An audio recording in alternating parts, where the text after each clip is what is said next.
निजामाबाद में पुलिस की बड़ी कार्रवाई, खतरनाक राउडी शीटर रियाज अरब आखिरकार गिरफ्तारी के दौरान दुकानदार पर चाकू से हमला। मोहतरम नाज़रीन आदाब, जी टुडे न्यूज़ में आप सभी का खैर मक़दम है।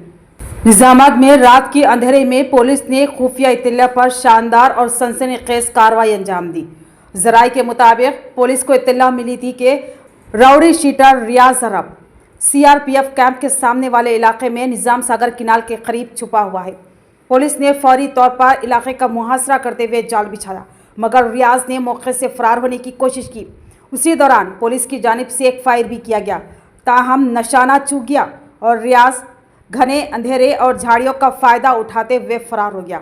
इसके बाद police commissioner P Sai Chaitanya और एसीपी राजा वेंकट रेड्डी की निगरानी में बड़ी तलाशी मुहिम शुरू की गई, जिसमें ड्रोन कैमरे, डॉग स्क्वाड और पुलिस की भारी नफरी शरीक रही। रात के 2:30 बजे तक पुलिस की तलाशी कार्रवाई जारी रही, मगर मुलजिम का कुछ पता न चल सका।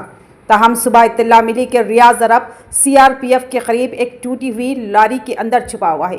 पुलिस ने फौरन घेराव किया तो रियाज ने एक बार फिर पुलिस को चकमा देकर भागने की कोशिश की। उसी दौरान करीबी दुकान के मालिक मोहम्मद आसिफ ने उसे पकड़ने की कोशिश की तो रियाज ने दुकानदार पर चाकू से हमला करके आसिफ को शदीद जख्मी कर दिया।